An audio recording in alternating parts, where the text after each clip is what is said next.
Michella Chester here with NCAA Digital. I am joined by Stan Becton today, our NCAA.com track and field beat reporter. Stan, today we're going to take a look at your midseason superlatives for women's track and field. I know these are not easy to pick by any means, but we're going to go through them anyway. So let's start with the best individual performance so far halfway through the season. I know you made an article about the top 10 performances you've seen. So how did you pick the top one out of that, and which one is it? Yeah, so it was a lot of performances so far this season to pick from, but I had to go with Anna Hall's performance down at Texas Relays during the first week almost of the season.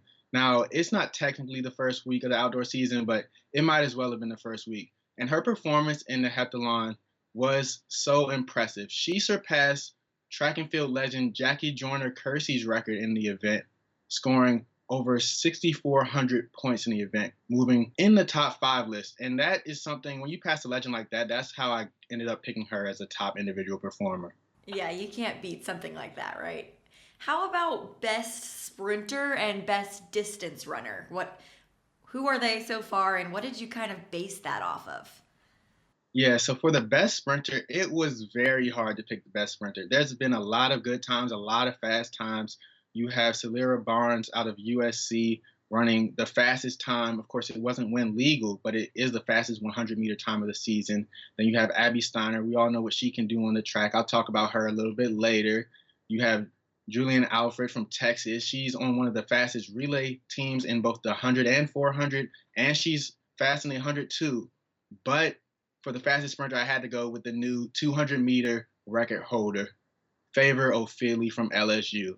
She ran a 21.96 to set the new NCAA record in the event last week, and she just blazed through the 200 meters. So with a performance like that, and she's top five in the 100 meters, she has to be the best sprinter so far in the season. So far, how about distance runner? Yeah, and for distance, I had to go with Courtney Wayman from BYU. She's really leading this BYU team as possibly the best runner on a team loaded with distance runners. They have a lot of distance runners, but Wayman is one of the best in the country and the best so far in the season. She ran the steeplechase for the first time last week, and she ran the fastest steeplechase in the country on her first time running the event all season long. And then you throw in her performance in the 1500 meters as well. She's in the top five in that too. The combination of those two events has her as the best distance runner. Okay, so before the season, you also broke down the top freshmen that could burst onto the scene this year. Now that we're halfway through, what's your pick for freshman of the year so far? Yeah, freshman of the year so far has to be Akela Smith from Texas. And why? It's because she's elite in both two events, the long jump and the triple jump.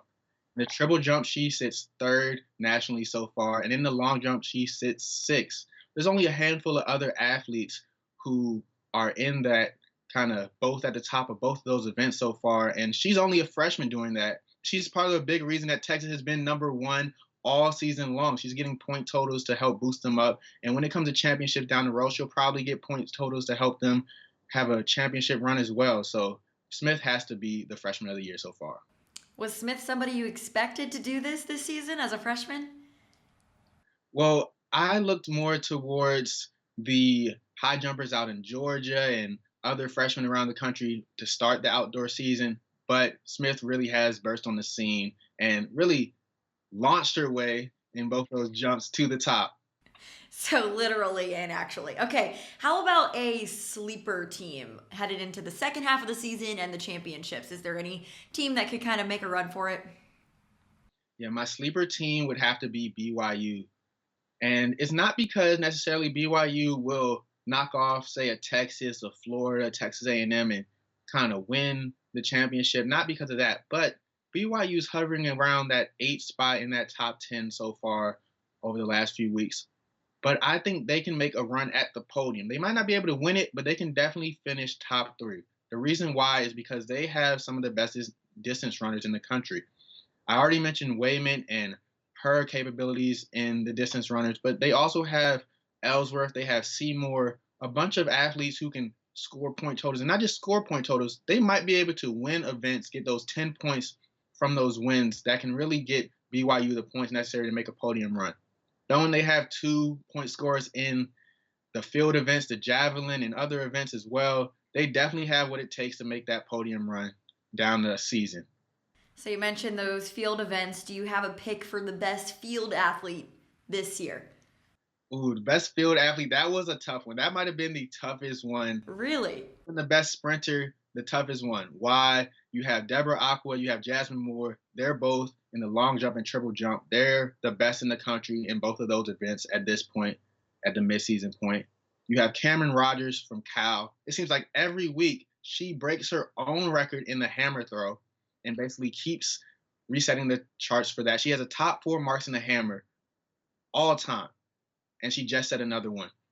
But none of those are the best field athlete so far this season. The best field athlete has to be Yorinde Van Klinken from Arizona State. Now, I didn't roll the R. I can't do that. But what I can say is that Van Klinken is leading the country in both the discus and the shot put. And she did that after a great performance at the Mount Sac Relays last week. She has the top marks in both of those events. She's the only athlete in field events to have 2 nation-leading marks. So because of that, she has to be the best field athlete. What do you think, Stan? You think you're going to get any arguments on any of these? Anybody going to dispute your picks?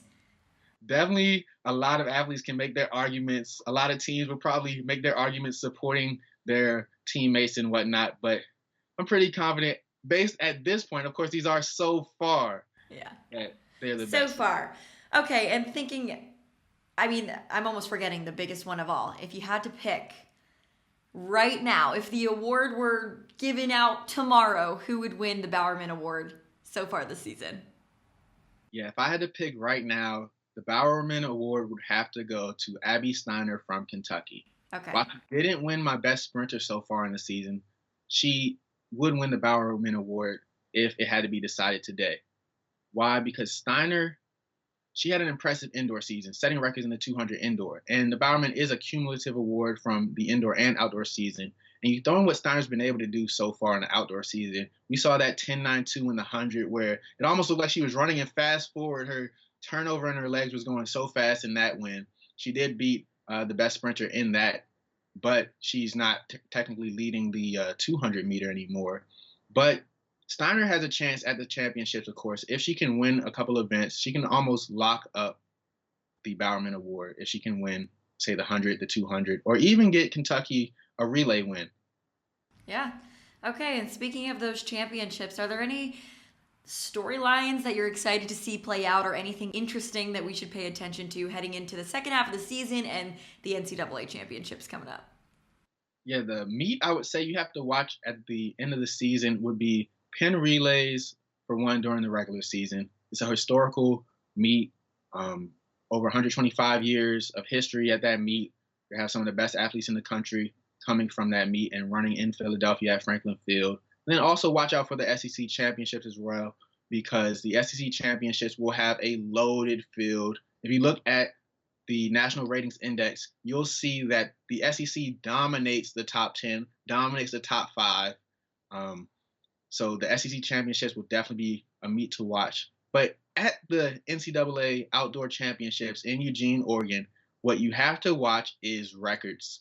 I think that there will be at least probably 2 records broken at those championships. Last year we saw Texas A&M break the 4x4 relay. You saw a 100-meter, a 400-meter record all fall. I think records could again fall at this year's championships. We've seen records fall during the regular season. In the championships, everyone seems to be running their fastest. So long as the weather up in Eugene plays its part, I think some records will be broken. All right, making a bold pick there. We'll see how that goes. Stan, thank you so much for breaking this down for us, and we're excited for the rest of the season. Thank you.